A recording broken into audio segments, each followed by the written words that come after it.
Kalispera σας. Timi mu poeme elu. What an honor it is to be here tonight to kick off your 2040 series of events. Let me first thank the Greece 2021 Committee for the opportunity to speak with you this evening. And let me congratulate Ambassador Angelopoulos for, or as she is known, Mrs. A, for you really make it when you're just called by one letter. So, Ambassador, for her incredible leadership promoting the bicentennial, especially in these difficult times of a pandemic. I am honored to be here tonight along with my wife Nadine, who you saw me walk in with. Nadine, say hello to everybody. We're very pleased to be here together. And we're truly humbled to see so many dignitaries, too numerous to mention, gathered in this beautiful historic place. I also want to recognize our exceptional ambassador to Greece. Ambassador Jeff Pyatt is now serving his 5th year in Athens. If he stays here much longer, you may have to grant him citizenship, Mr. Minister, at the end of the day. But he, in all seriousness, both of our nations are better off thanks to his commitment to this incredible partnership. He is among the creme de la creme of our career ambassadors. So thank you, Mr. Ambassador, for all the work that you have done.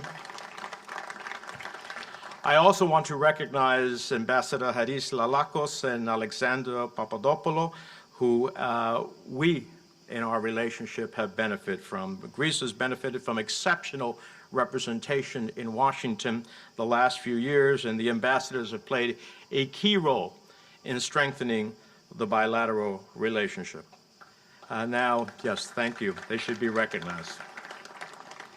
Now, you will excuse me for a moment. This is not something I had planned to be part of the presentation tonight, but we are in an exceptional moment. I feel compelled to address the attack this afternoon at the Kabul airport. I understand that American soldiers were among the casualties, and my prayers are with the victims of this cowardly attack. An attack against Americans, an attack against poor souls desperate to escape the dismal prospects of Taliban rule. As we wait for more details to come in, one thing is clear. We cannot trust the Taliban with America's security. It is on days like this that allies matter. It is on days like this that foreign relations with countries that share our values matter. And it is one of the many reasons that I am glad to be here with you tonight. This evening, we meet here in the birthplace of democracy during the bicentennial year of the Hellenic Republic's independence. This is a time to reflect on how our two young republics have intersected over certain centuries and what lies ahead for the U.S. Greece relationship.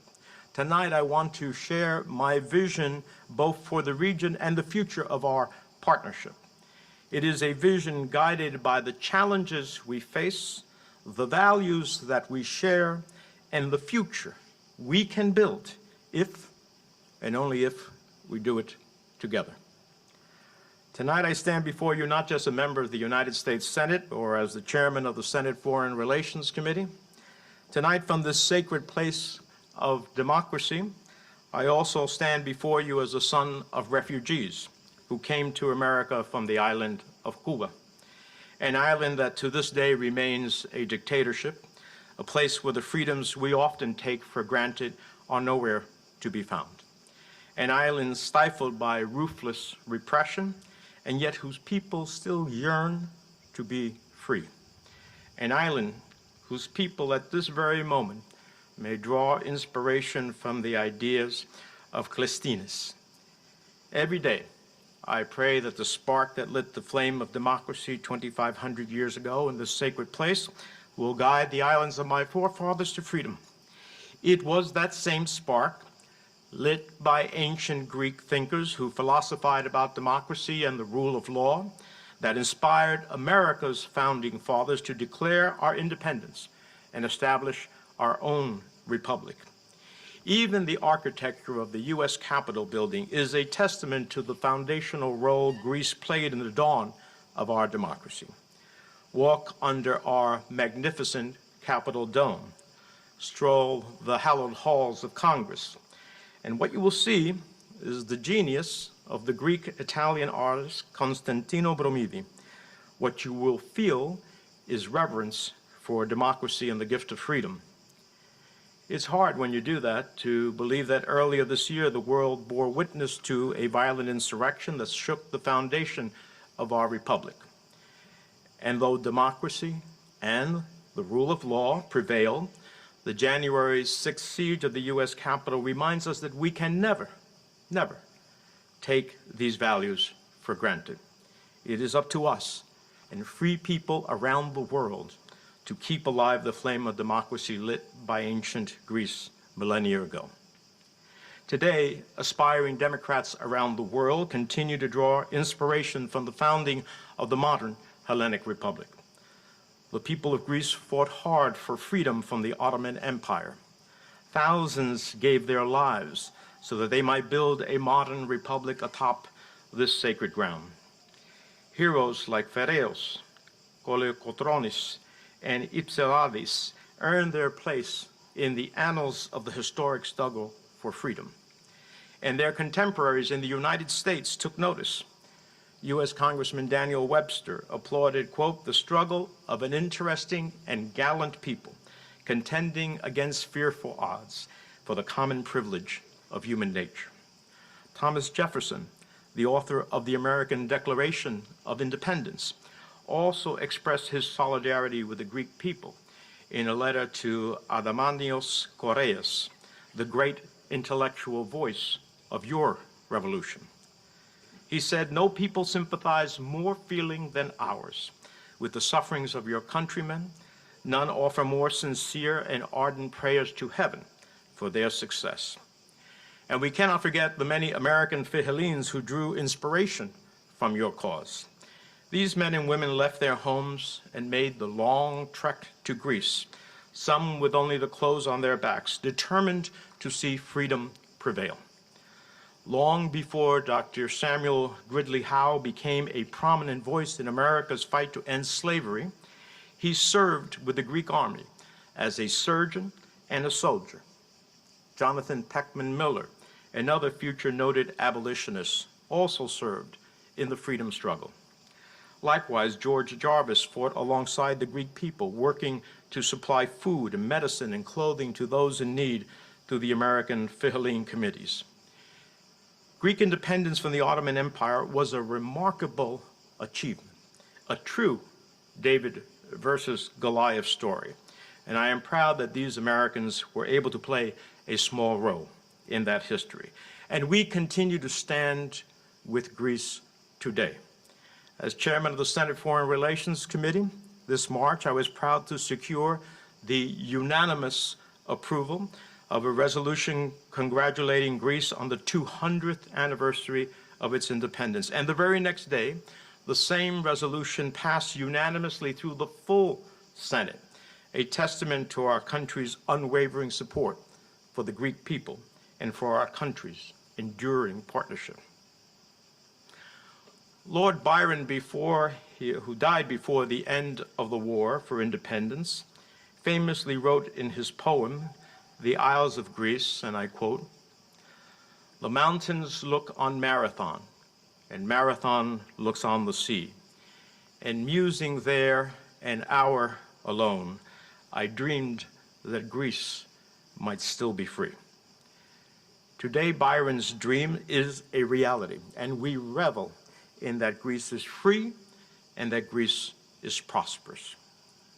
Yet, we cannot take this dream for granted, not at a time when so many challenges to our collective security abound. The human race remains locked in an epic battle against a deadly pandemic that has claimed millions of lives and destabilized economies around the world. We face an existential threat in the form of climate change, which has already devastated communities throughout Greece and the United States this summer. And if that was not enough, the rules-based international order that brought us so much peace, prosperity, and progress in the decades since World War II is under threat like never before. We built this system of global governance atop a foundation of shared ideals, like democracy, like human rights, the rule of law, free and fair competition, open societies. Yet today, new forces are chipping at that very foundation. We have an increasingly bold China, determined to rewrite the rules of the world in its own favor, a revanchist Russia threatening the security of its neighbors, and an increasingly aggressive Turkey, and a disturbing rise in anti-democratic movements around the world. Never in my 3 decades of working on foreign policy can I remember so many challenges imperiling the future of the free world all at once. At a time like this, going it alone will never do. We must work together, because only together can we turn a time of peril into a time of great promise, both for the Hellenic Republic and the partnership between our nations. Let's start with the China challenge. I believe we have entered into a new era of strategic competition between the United States and China.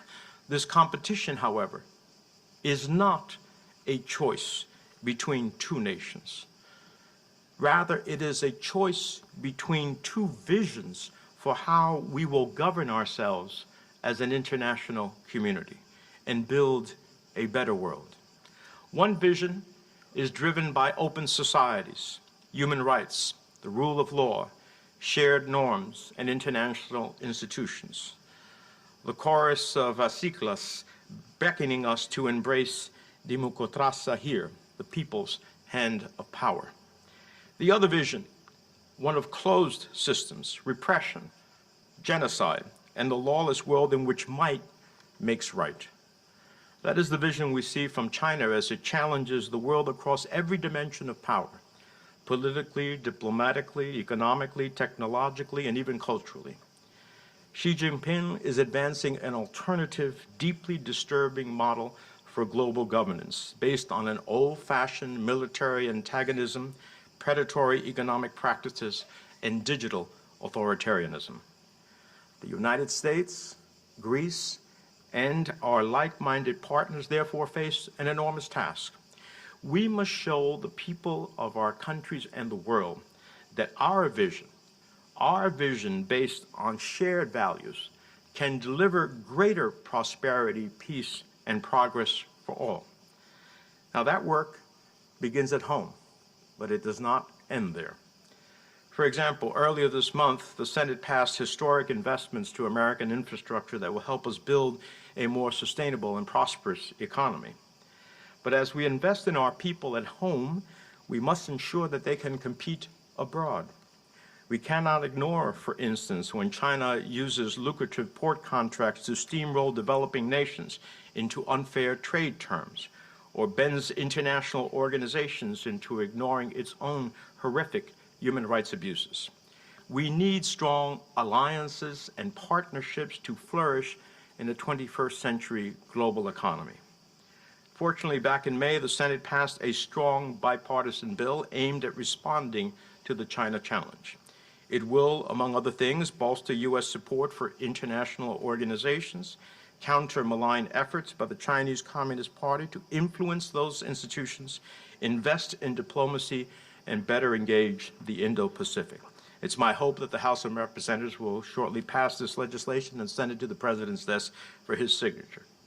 The United States and our allies must meet this moment if we hope to build a more perfect world, one that reflects our cherished commitments to free societies, free markets, freedom of expression, freedom of movement, the dignity of all humankind, the freedom to choose the way in which you worship, and the future of our planet that provides for all of us. Greece, in this regard, has been a leader. I welcome the Greek government's decision on 5G, and I look forward to further cooperation in responding to these challenges well into the future.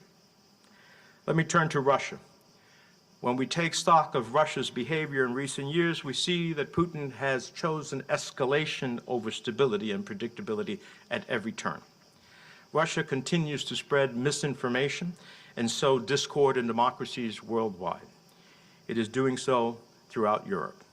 It continues to threaten the security of Ukraine in a hot war in Donbass. In Syria, continues to support the criminal Assad regime in a narrow pursuit of its own self-interest and in complete disregard for human life.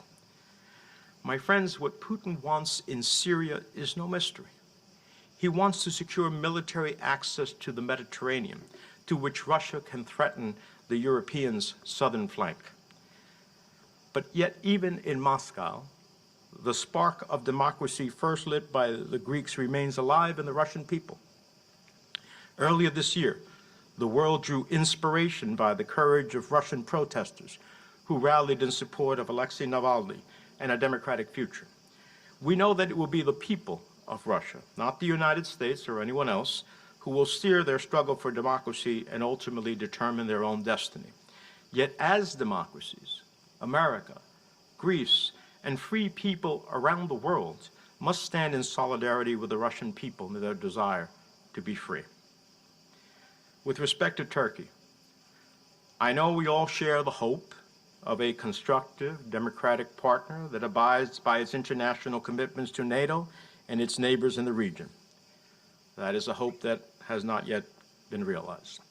The United States stands ready to support efforts in the region to improve relations and ease tensions. But we also cannot be silent when Turkey's behavior exacerbates tensions. All too often, the current leadership in Turkey seems intent on stoking division, be it in the Eastern Mediterranean, the Southern Caucasus, or elsewhere.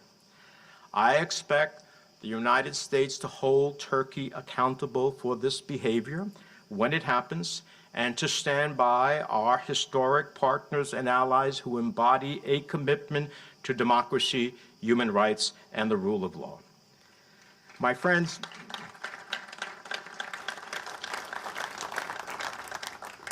Plato said that we can easily forgive a child who is afraid of the dark. The real tragedy of life is when men are afraid of the light. And while bicentennial celebrations, as the ambassador spoke about, are great opportunities to reflect on past accomplishments, they also spur the imagination to see what can be. And the possibilities, I believe, that await the Hellenic Republic are limitless. 200 years ago, you won your independence. Today, you are a leader in the region, promoting peace and stability in the Balkans, in the Eastern Mediterranean, in Europe, and around the world. And I have no doubt that the boundless energy and creativity of the Greek people will empower this nation to soar to new heights for another 2 centuries beyond. 2 years ago, I traveled to this great city and spoke about a piece of legislation called the Eastern Mediterranean Security and Energy Partnership Act. I am proud to say that that idea is now American law, a new foundation for U.S. engagement in the region and affirmation of the support for the 3+1 relationship between Greece, Cyprus, Israel, and the United States. Greece is an ideal partner with the United States. The tenets of democracy were born in this place, and today you are well positioned to help lead diplomatic efforts to counter autocracy and protect human rights worldwide. Already, Greece's commitment to combating the existential challenge of global climate change has made you a beacon of leadership in Europe and around the world. Your willingness to lead by example is the definition of moral leadership, and it makes good economic sense as well. Your innovations in solar and wind not only solidified Greece's leadership in this space, but spurred greater economic opportunities for your people. Your country is showing the world how embracing clean energy can place your country on the cutting edge of innovation. And we can do more. The legislation that I authored, the Eastern Mediterranean Security and Energy Partnership Act, authorized a new energy center to help accelerate the region's move towards renewables. And the U.S. Greece Defense and Interparliamentary Partnership Act allows the United States to transfer defense articles to Greece, including aircraft ideal for battling wildfires and other climate catastrophes. Socrates once said that he was not an Athenian or a Greek, but a citizen of the world. And I think we see the same sentiment reflected today in Greece's commitment to a clean planet and a safe environment. I want to tell you that watching hundreds of fires burn across this beautiful country broke my heart. I offer my deepest sympathies for the loss of the brave firefighter and of people's homes, and I have called on the Biden administration to assist with relief, rebuilding, and reforestation. The United States was one of the first to respond to the Greek government's request for assistance with a U.S. Navy P-8 that provided Greek firefighters with indispensable real-time surveillance data to locate the fastest-spreading fires. This ability to deploy forces rapidly is the signature of the U.S. military in Europe. I wish only that there was more political consensus in my own country to tackle this climate crisis with the same conviction, the same dedication to science, and the same ingenuity as the people of Greece. The commercial ties and strong economic partnerships between the United States and Greece continue to benefit both of our nations. And the success of the Greek economy is good for the region, for Europe, and for the world. While the financial crisis remains a vivid memory, we have come so far in such a short time frame. Greek governments and the private sector are building a brighter future by harnessing digital transformation, green technology, and innovation while bolstering traditional strengths like the shipping sector. And there are exciting new opportunities for Greece's economic leadership in the years ahead. Greece, Israel, and Cyprus are the linchpins of democracy in the Eastern Mediterranean, natural partners of the United States. And the 3+1 partnership formed by the United States, Greece, Israel, and Cyprus is now ripe for expansion beyond energy cooperation. I believe that we can leverage the 3+1 partnership to further deepen cooperation between our countries in other areas like security and trade. In my view, anytime that democracies can join forces on energy and provide alternatives to Russia and others, the world is safer and more stable for it.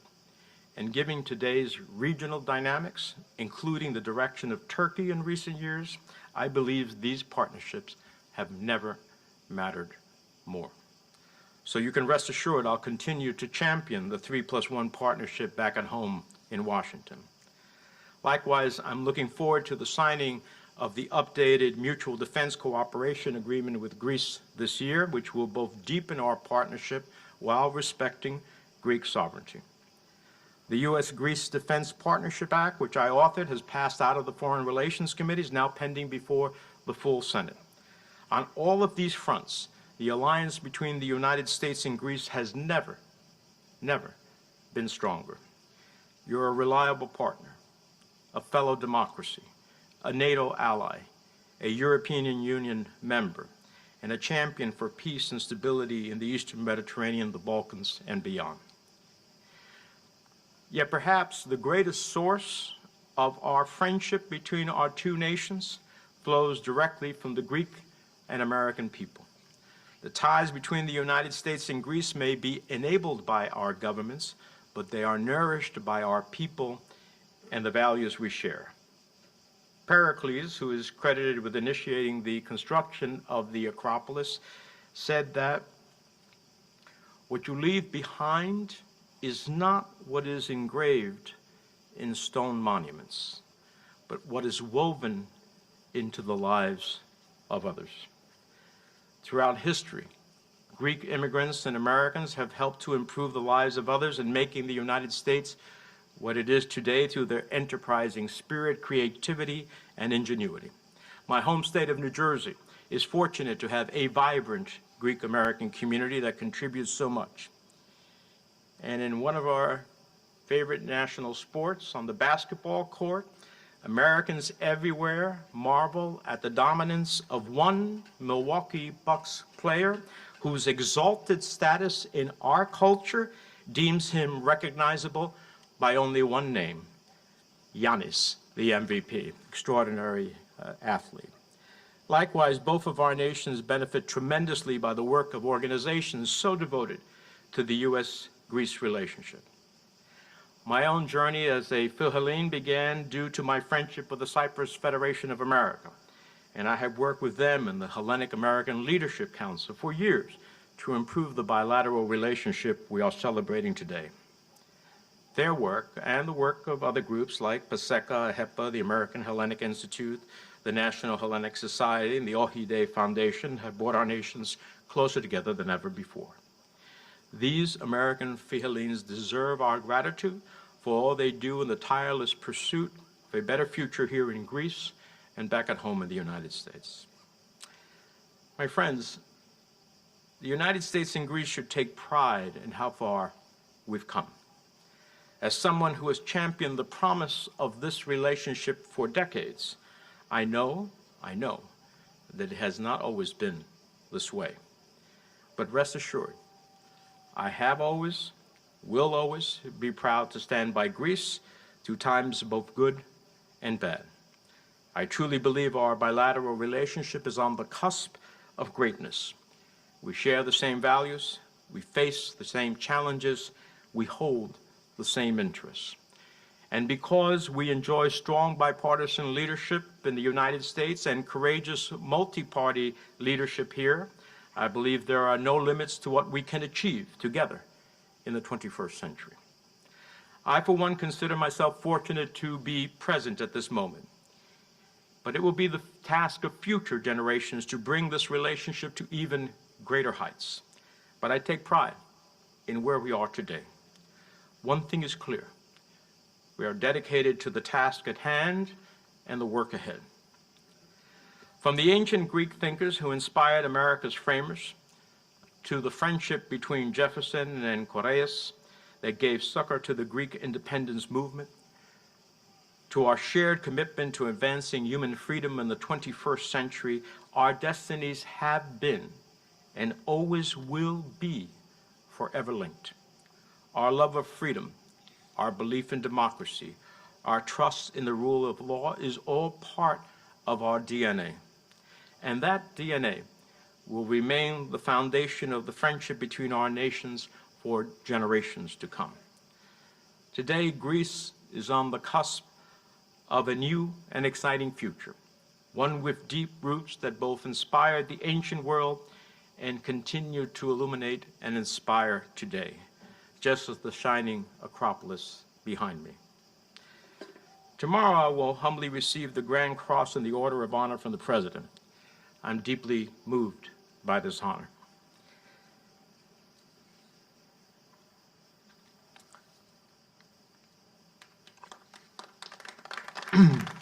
Put yourself in my shoes. I am the son of Cuban refugees. I grew up poor in a place called Union City, New Jersey. To think that someday I would become one of 100 United States senators in a nation of more than 330 million people is a testament to the possibilities unlocked by the democratic values we share. To be here tonight, speaking to such an august audience of dignitaries is truly more than I could have ever imagined. Efaristo Poli. I thank